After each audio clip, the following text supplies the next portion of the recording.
On today's episode of That Mental Ginger Show, we are talking to comedian and future podcast host, Evan Reid. Evan's a really nice guy. He's got a good head on his shoulders. There's a good story to tell, and I got a good bit of banter about him as well. So I don't want to give too much away. I want you to just get right into this. Let's cut to the intro, my friends. All right, troops.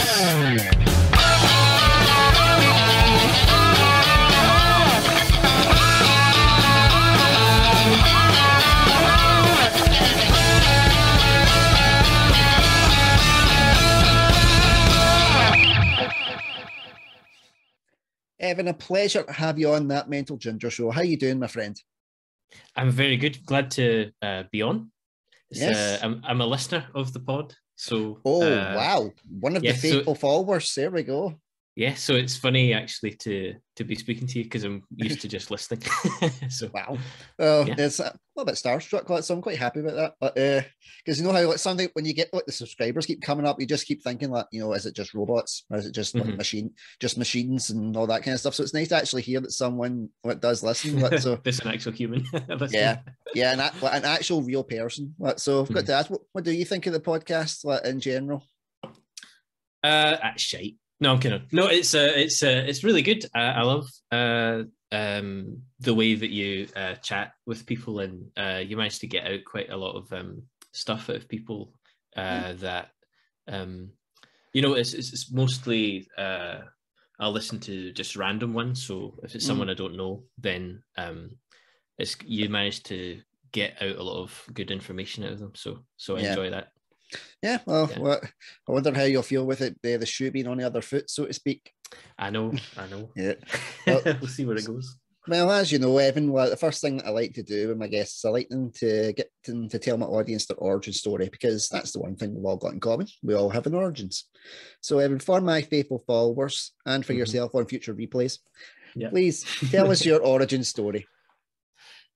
So my origin story, I was born in Erskine in 1995, back in the day. Man, I feel old. Yeah. I'm 1987. So there we go. Well, I'm a whole generation ahead of you, but at the same time, my wife's 5 years older than me, so she's a generation ahead of me too. I see. So it doesn't bother me. Yeah. So what were your things kind of growing up? Like, what I always wanted to know, what cartoons the younger generation watched. I loved Tom and Jerry. That was my jam. Did you watch the newer series, or did your parents introduce you to the older ones, like in the 70s and the 50s and things like that? I think I watched the older ones because the newer ones weren't as good. Yeah, they didn't condone animal cruelty as much as they did back in the day. They were like, it was like, right, no, there's no excuse, but you can. But back there was like, just blow them up. Mm-hmm. Yeah, exactly. Yeah, I know it's So I love Tom and Jerry, Looney Tunes. Just all the sort of the classics. Yeah, 2D animation. What I'm liking it. Since I'm going down the memory lane, did you ever watch Thomas the Tank Engine? I didn't actually. I didn't have much Thomas in the Tank Engine exposure. I know. I'm ashamed to say. It's all right, my friend. Sometimes it just passes you by. But once you get your hooks in, it was just really sounding to see if you'd be able to come on the Ginger Engine like the other podcast. But that's ruled out of one. So what about the superhero? What's about the superhero genre? I'm a fan of superheroes. Yeah, I like to. That's you. You're sorted for Super Ginge. You're sorted for Super Ginge, my friend. Very nice. We shall chat off here. We shall chat. So, what was your favourite cartoon? Thomas the Tank Engine. Thomas the Tank Engine. Thomas the Tank Engine. Yep. I love it never leaves. It never left me. I like my Marvel, DC, all superhero stuff. Like I'm sci-fi guy as well.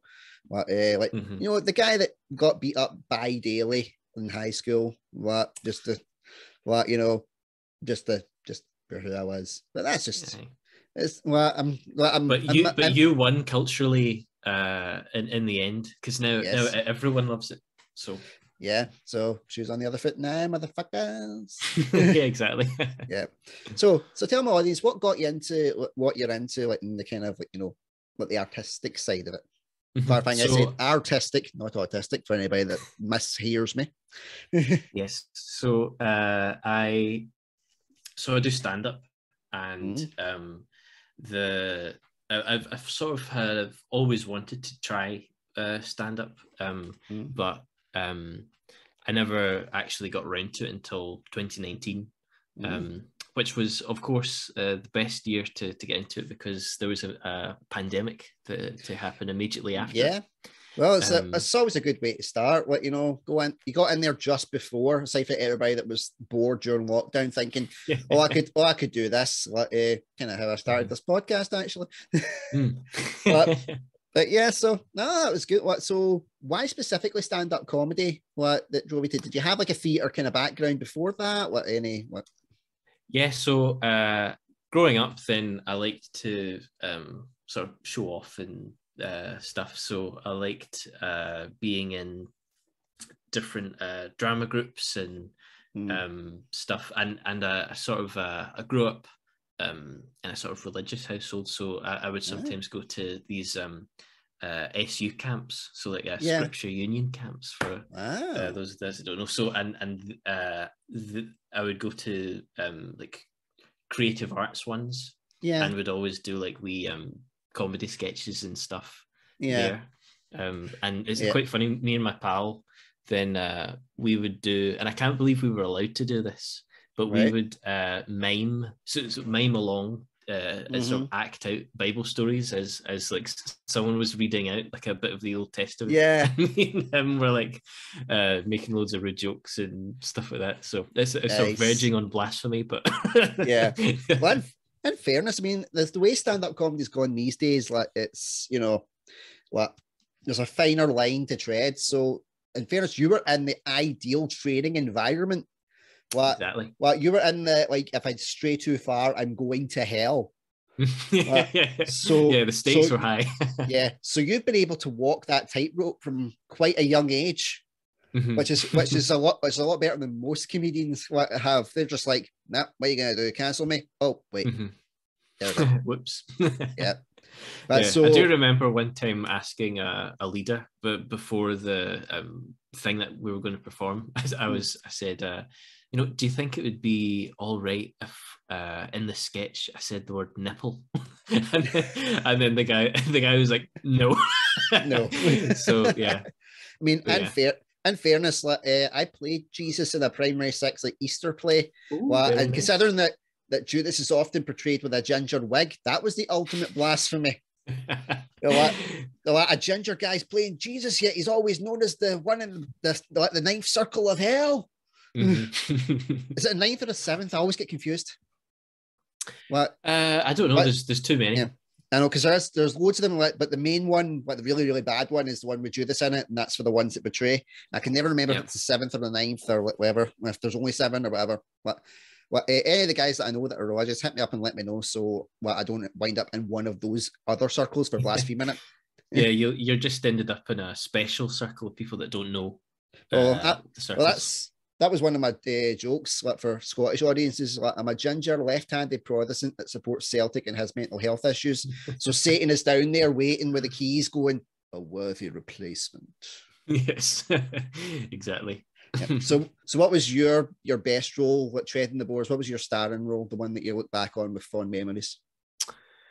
Um, well, I was once in well my breakout role when I was younger Hey, was James and the Giant Peach. I was James. wow, nice one, Yeah, my friend. yeah. When I was I don't know what age I must have been. Must have been like 12 or something, and Yeah, that was how I got into it. wow. Um, and then I was in the Scottish Opera. I'll have you know, Scottish Opera. Oh, So oh. that So a was bit of a singer as well. well, not really, but I I ended love up it. It was like I was in the Scottish Opera, so you can sing. No. no, yeah, I was yeah, yeah. Like I can sort of hold a tune, but nothing special, no Pavarotti. Yeah, we got into Scottish opera, man, and that's not bad. That's not bad, my Yeah, friend. Right, so yeah. what did So you? I was in performance of Carmen, Oh, and we did like nice. the Theatre Royal in Glasgow and the Festival Ah, Theatre in Edinburgh. Got paid oh, £160, and I bought a PSP with it. That was oh, my nice. yeah. What? Mm-hmm. Oh, man, I'm in. Well, you're saying that you're a follower of my show. I'm in the presence of paid royalty here. Scott, a Scottish opera performing persona who has also went into Yes. stand-up comedy, like, and Yes. played James and James and the Giant Peach, man. I mean, what? Come on, like, Wow, before me. like your ego will be about the same size as that Giant Peach. But Nah, then nah, I that's don't not think like, so. oh, well, it will be when I'm done, my friend. I'll give you enough compliments. Perhaps. So why did you leave like the boards behind and go into the stand-up comedy part of it? Well, I think as I grew up, then I started to like more stand-ups. Mm, So I really liked people like Robin Williams, and mm, uh, there was also I like musical acts, so I like Bo Burnham and Tim yeah. Minchin and Bill Bailey Yes. and Victoria Wood, and all Mm-hmm. these kinds of people, and so I wanted to try and I don't know, just try it out, Yeah. but uh, I think that the main thing that pushed me was the interest in stand up sort of intensified when I was at uni, and Mm-hmm. I started to like more people like George Carlin and Yeah. um, Who also uh, narrated Thomas the Tank Engine for the US. oh, did he? Yes, because he Oh, didn't I want would to. love to hear that. Yeah. Like YouTube it, like, he's really good. Like, the reason he took the role was because he didn't want to just be known as the swearing comedian. Like he wanted Mm. to, like, to have a bit more of a in-depth, like, kind of back catalogue. Like, and yeah, he was really good, I have to say. Hmm. Very, very That's so impressed. interesting.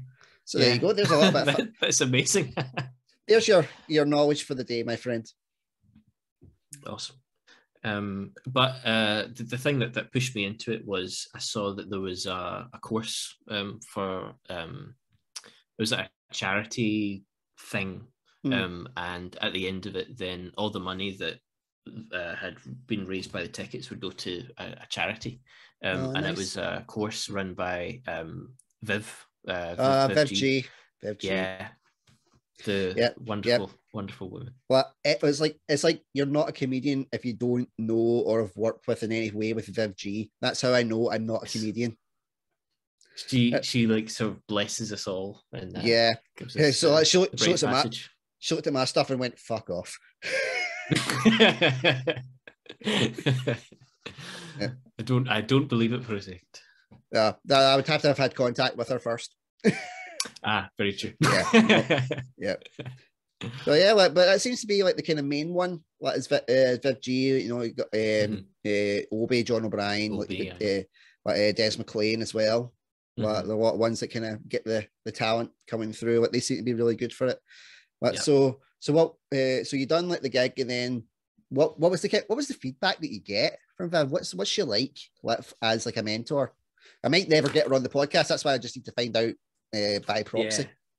Yeah, she's really good. So she's quite good at telling you if your material isn't hitting in the way that it should. And she's really encouraging when the things that you say do land and they are funny. So Yeah. she's quite good at getting material out of you by like in the classes with different exercises and Yeah. things like that. And she's always been very encouraging to me, saying that and then when she had she used to run a night at the Yes Bar. Yeah. So I after that class, then I got onto that, and that was good fun as well. But yeah, she's very, very encouraging. She's very good. Yeah. It's sort of kind of like it's like There is the Bing, my friend, like the Bing that shows that Bing. I have been that the other editing for one of my other podcasts is complete. See who says men can't multitask? Yes, very good. Right. So the question I was going to ask before I was so rudely interrupted by my own editing process, Andrew, bad Andrew. Right. Is there a kind of is there like an aftercare when it comes to like the comedy? Like you've done the course, like you've done like your wee kind of performance, you're setting you on your way. What do they kind of keep in contact, or what maybe offer you gigs that are suitable, or check it check on like material and stuff? Because if not, then there is a potential market for that. I guess there isn't really. It's sort of you're left to your own devices. You're meant to you kind of just left in the wild, I guess. But Viv is so approachable, and a lot of the people in my class were really nice. So we could sort of we all kept in touch a wee bit, and we were able to kind of give feedback and stuff. Yeah, there should be something that's in there. So the course itself is it mainly about like the comedy techniques, like how to perform, what material would be your kind of niche, all that kind of stuff? Say that again. Sorry, the connection. No, not a problem. What all the kind of stuff that Viv does, is it like exercises to help you figure out what your niche is as a comedian, like how to interact if there's like potential hecklers, all that kind of stuff?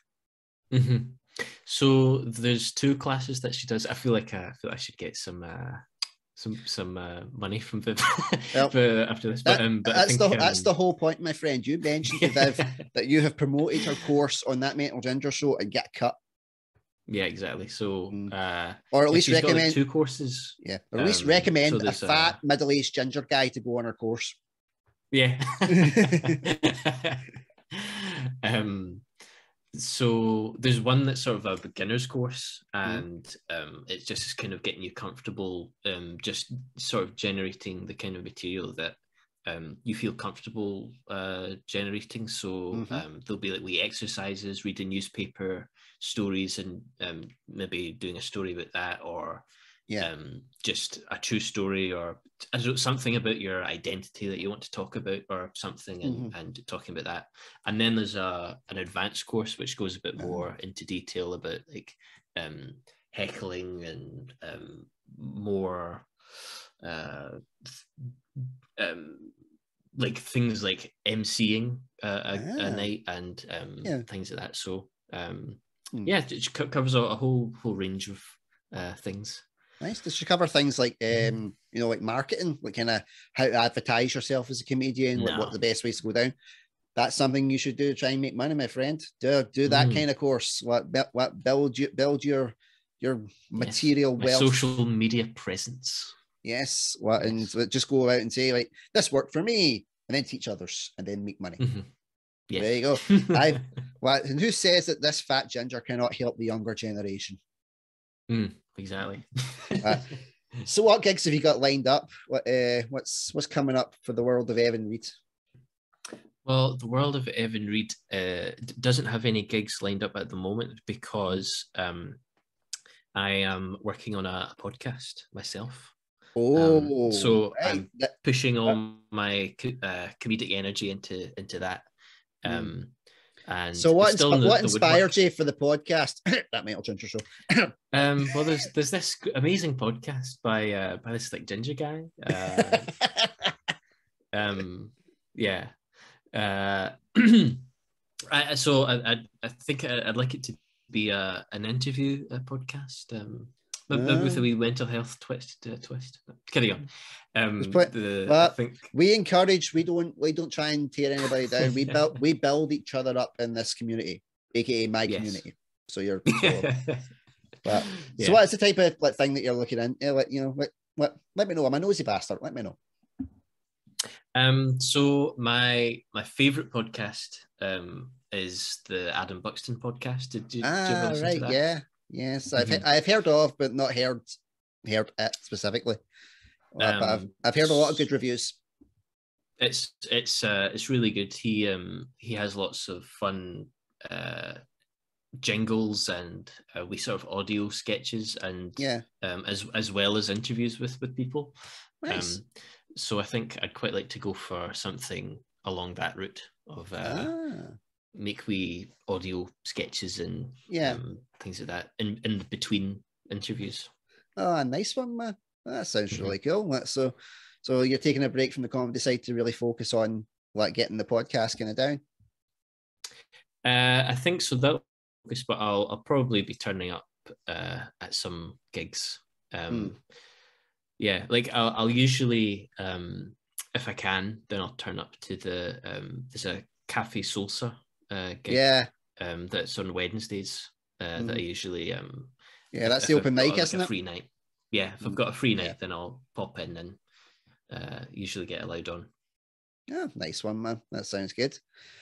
And one thing that you can do, like once you've got your podcast set up, and get yourself kind of back on the comedy circuits and you can always get guests out of them. Comedians love to come on and talk about themselves, as you may have guessed. Because at first, like I started thinking, like I'd had a couple of guests on who were comedians to start with, and I was like, right, I'll add a couple of comedians to Facebook and see if there's anybody that wants to kind of come on. And then it started kind of snowballing, but other comedians added me thinking I was a comedian, and I'm like, no, I'm not a comedian. I just have a podcast. I was like, but you're really funny in the podcast. Yeah, but I'm not a comedian.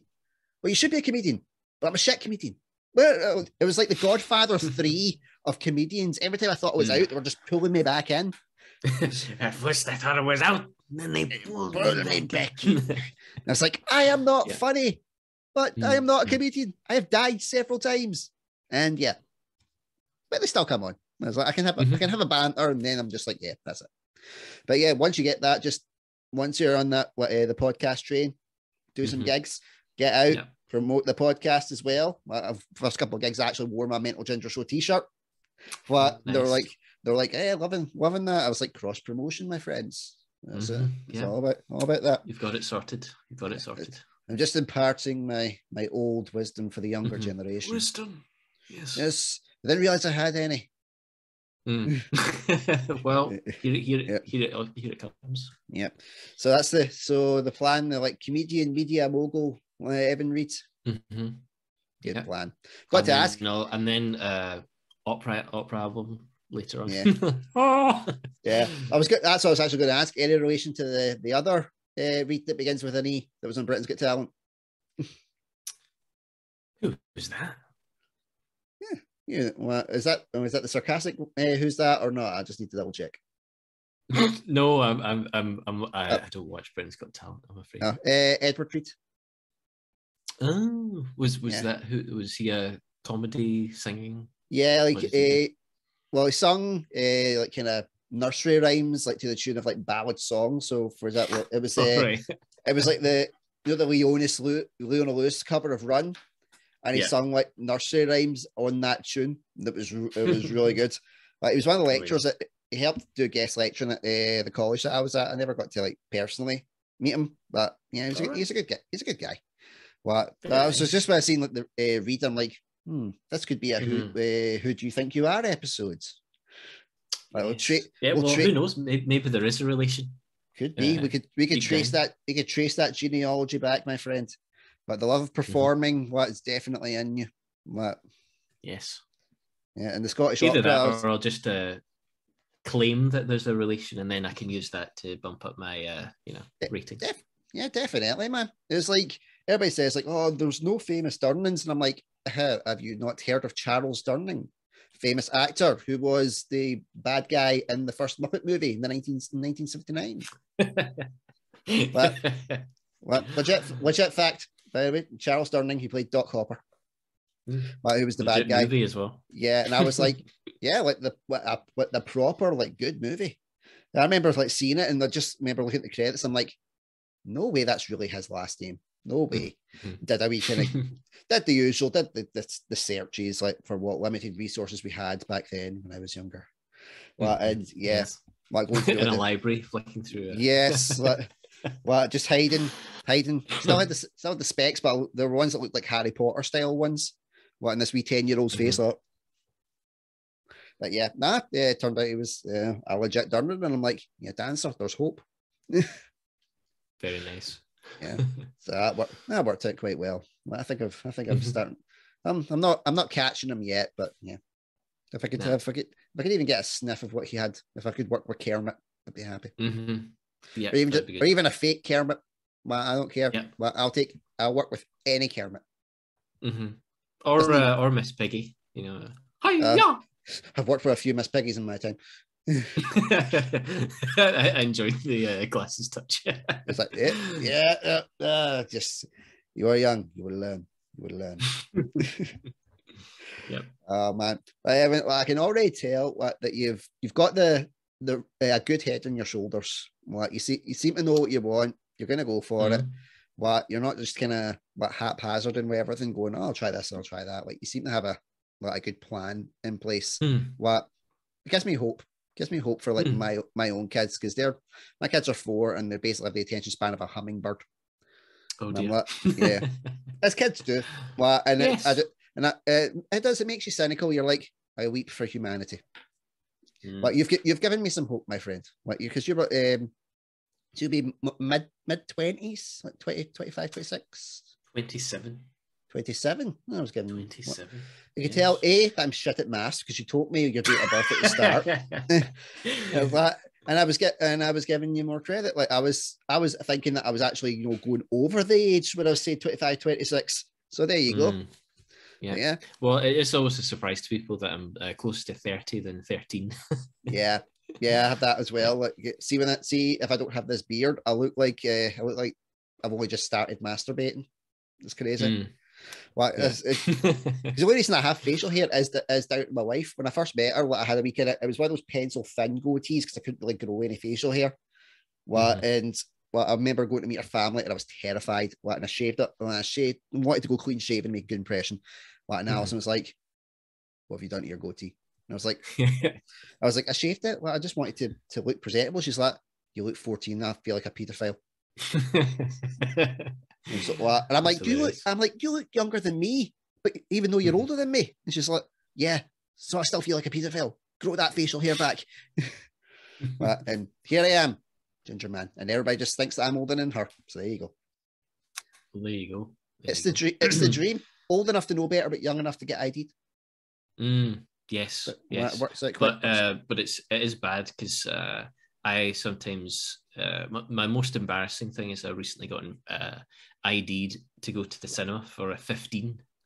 Oh, been there, my friend. Been there, my friend. I remember getting ID to put on the lottery. And I was really? I was putting it on for a friend at work. And I was and they were like, "You got ID?" And I was like, "I'm 30." And they were like, "No," because it was one of the things where I was clean shaven, and I'm like, "Yeah, ID." There you go. My wife actually got ID'd for paracetamol when she was 30. Oh, really? She was 35. And you've got to be 16, and you've got to be 16 to get it. Well, Alison was ready. Alison was ready for clocking her because she's like, "Are you serious?" She's like, "I look like I'm laughing." She's like, "I'm gonna fucking kill you." And I'm like, I was like, just back. Right, get the ID. That's fine. I don't want any trouble. Let's get the hell out of here. Right. Yeah, that's interesting. So for the socials, my friend, where can my audience find you if they want to check out, like, for example, they want to hear updates of your latest podcast or your latest stand-up comedy gig, or just find out more about the myth that is Evan Reid? Well, my Twitter, I've got a Twitter handle. Hey. It's at the Living Pun, which is something that I did when I was like 14 or something, and never changed it. In fairness, one of the guys that's been on the podcast, John Carruthers, asked him about his socials, and he thinks he was trying to be arsey, and he wrote the words "my name" backwards. So when people ask about his socials, they're just like, "Nah, abandon it. Not even entertaining that." Yeah. so that's not actually that wankery, my friends. You're okay. So you've got your Twitter. What about the other ones like the Instagram and the Facebook and all that stuff? I've got a Facebook, but that's not necessarily a promotional one. That's my elite friends only. Hey. And you let me in, you poor bastard. Yeah, let you in. Yeah. A Godfather 3'd it. Yes, exactly. It's the theme of the podcast. Definitely. Well, that will probably be like part of it. It'll be like comedy and Godfather 3. We are starting to come up on time because decides to be my producer and go, oh, you have X amount of time remaining. Damn you, Zoom. Give me the unlimited back. So I will ask you the one question that I ask all of my guests to finish off. If you could give one piece of advice to anybody struggling with mental health issues at this point in time, what would that piece of advice be and why? Well, see, this was the question that I was wondering how I would answer. And I feel like there's the good answers, like the main answers, which are like you should talk to somebody, have a good social sort of network, a good sort of foundation. I think that those are all good, but something that has helped me is maybe it's either a bit more abstract or it's more specific. I can't work out what it is, but it's basically the realization that not everything that we think is true, and I think that definitely helped me a lot with like I struggle with low self-esteem and anxiety and things like that, and I think that with the things that are the times that I find myself lost in that sort of a spiral of bad thoughts is to recognize that I'm in that kind of spiral, recognize that the things that I'm thinking are not sort of the product of my best thinking, and that allows me to sort of have a wee bit of a distance to it, and I can then start to think, well, like, why am I having that, or I don't know, trying to be a bit more deliberate in trying to change my behavior so that I can start thinking different things. Does that make sense? Yes, it does. It's just basically like, you know, what you think isn't always what's the real interpretation. It's essentially what I had to get told when my boys were born. I took a psychotic break, a psychotic episode. And a lot of the times I thought I was actually hurting my sons. I thought I was hitting them. I thought I was like, you know, being abusive to them and stuff like that. But that wasn't the case. It wasn't true. But because I thought it, and my brain was processing, like I could feel the smack, like I could hear the cries and all that stuff. So to me, I was like, it's like, how can all my senses be telling me something, but the reality is telling me something completely different? And that was what like my wife was saying, my parents were saying, like my counselor, the nurses, they were all backing up and saying, look, he's not doing these things that he thinks he's doing. Like, he really needs help. And that took a long time for me to kind of realize that my own perception of reality wasn't in sync with what was going on in the real world. And it's quite frightening that you can't trust your own perception sometimes, but it's true. Like things aren't always what they seem. Those boys did not have a single mark on them. I did nothing bad to them. And if it was maybe somebody like just saying, no, you seem like a good dad, I'd be like, no, what do you know? But the fact it was my wife that was telling me, and she was there the whole time. It's only a certain amount of times that you can say it before it has to start sinking in that, you know, there's something not right with your perception, and had to get that sorted. So it makes a lot of sense, and it really resonates with me in particular, having gone through that. So don't worry. It wasn't overly arsey, which is good. We don't want overly arsey. We just want and I know you all what you were saying, that you think all the ones that are like, you know, just talk, go socialize, get exercise, all that kind of stuff. Like, you always think those are the kind of tried and true ones. That's why I always like speaking to just normal guys or normal girls or normal toasters these days. Who go through it. The doctor can tell you but it'll just like run through you. But if it's someone who's been through it, or has been through it and got to the other side, you're more likely to pay attention. Yeah, exactly. Feels more true. Yeah, And that's the whole point. You want it to be real and you want it to be honest. Mm-hmm. Well, yeah.